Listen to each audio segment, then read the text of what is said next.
Vivir es transitar, sin descanso, por un camino que sabes de antemano que tiene un final. Y aún así, quien vive, quien realmente vive, decide transitar ese camino de la manera correcta. Hay trayectos que eliges tú. Normalmente son los menos importantes. Son aquellos a los que dedicamos horas. Son nuestros planes, nuestros deseos, nuestros objetivos, lo que creemos que es importante. Y luego está el camino, con mayúsculas. El camino que es verdaderamente crucial. Es ese camino que no esperas, porque no depende de ti. Es el camino que realmente llena tu vida. Ese camino que el Eterno pone delante de ti. Nadie en este mundo ha hecho nada verdaderamente importante completamente solo. Pero no es menos cierto que nadie jamás ha tenido una vida plena y con sentido, andando su propio camino, rehuyendo el camino que el Eterno pone delante de él. Bienvenidos al programa que se hace desde la certeza de que la vida que el Eterno nos reclama es maravillosa. Bienvenidos a la pluma del Sofer.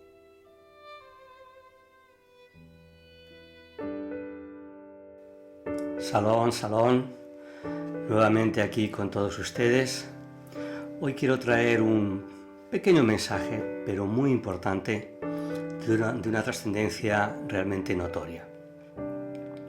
Hace poco, en una de las clases que doy, una pastora evangélica, me preguntaba cómo deberían predicar el Evangelio.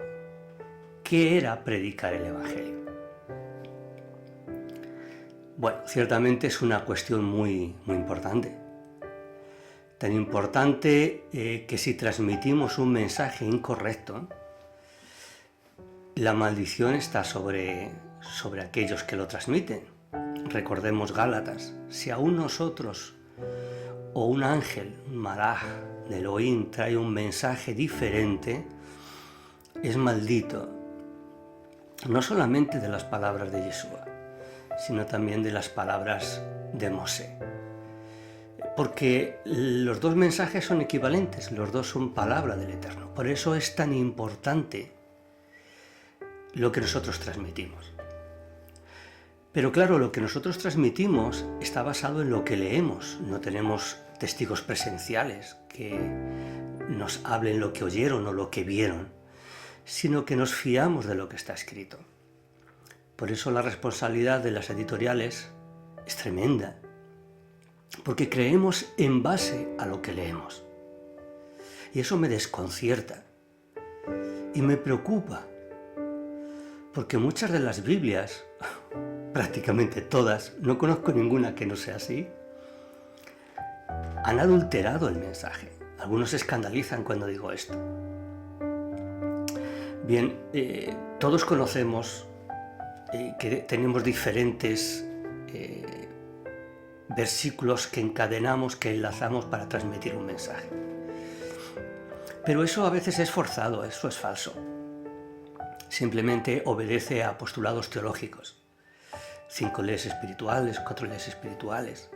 Pero para mí es muy importante lo que está recogido en un documento que tiene casi 2000 años, y que es eso que se denomina la primera carta de Kifa de Pedro. En el capítulo 1, del verso 23 al 25, encontramos un mensaje central y una afirmación categórica, que el Evangelio, lo que se denomina Evangelio, aquella noticia del reino de los cielos, se refería inexcusablemente, se refería indudablemente a que la palabra del Eterno vive para siempre. ¿Estoy diciendo que el mensaje del Mesías era que la palabra del Eterno vive para siempre? ¿Que el contenido de lo que denominan algunos evangelios es que la palabra del Eterno tiene que vivir para siempre? Pues sí. En la misma carta, en la primera de Pedro, en el capítulo 2, verso 8, tengo las citas ahí apuntadas para que no se me olviden. Dice que algunos fallan porque tropiezan en la palabra del Eterno. ¡Wow! ¡Qué interesante! Y en el 4.1 dice que si alguno habla, que hable de acuerdo a la palabra del Eterno. Por tanto, vemos que la palabra, la Torá, porque no existía la Biblia, no existía el Nuevo Testamento. La Iglesia Católica todavía no había formado todo ese conjunto de 27 documentos. Fijémonos si es importante. El mensaje tiene que girar en torno a la palabra del Eterno.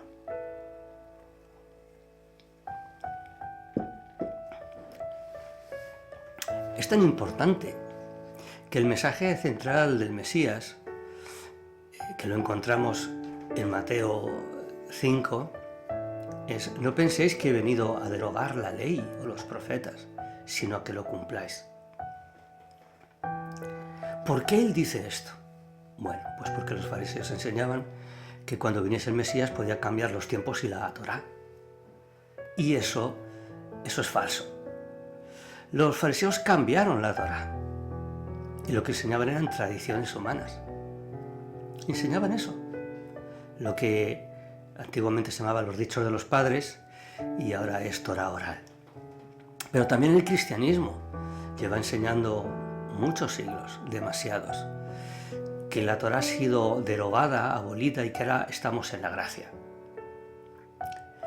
Y tanto unos como otros disfrazaron con argumentos, con sofismas, todas estas manipulaciones del texto. Y como digo, eso es terrible. Se manipuló el mensaje de Mateo 7:23, traduciendo a anomía como maldad, cuando anomía significa quebrantar la Torá. Es curioso un texto muy importante también, aparte de este, ¿no? Está en Mateo 5:20 y que se ha traducido como: si vuestra justicia no fuese mayor que la de los escribas y fariseos. Si nosotros vamos al texto y lo traducimos, lo que han traducido por justicia está mal traducido, porque lo que el texto dice en griego nos lo han dejado, es que si vuestro cumplimiento de la Torá no fuese mayor que la de los escribas y fariseos, no entraréis en el reino de los cielos. Es tremendo. Los discípulos del Mesías tenían que ser más exactos y más fieles en guardar los mandamientos del Eterno, en guardar la Torá, que los fariseos, porque decían y no hacían. Bueno, eso ya lo sabemos. Claro, el Mesías se refería también a otros pasajes que, por ejemplo, Mateo 15, 3, 6, ¿no? Cuando habla de que los fariseos no cumplen los mandamientos del Eterno. También nos hemos encontrado con una traducción falsa en Mateo 24, 12. Han vuelto a traducir anomía por maldad, cuando dice: y por cuestión de la maldad el amor de muchos se enfriará. Y bueno, aparece anomía otra vez, ¿no? Por quebrantar la Torá el amor de muchos se enfriará.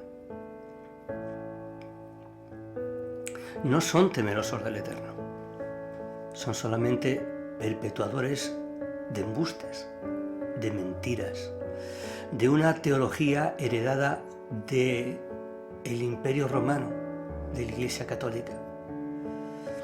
Si hay algo que el temeroso del Eterno, si hay algo que el discípulo del Mesías no puede tener jamás, es miedo.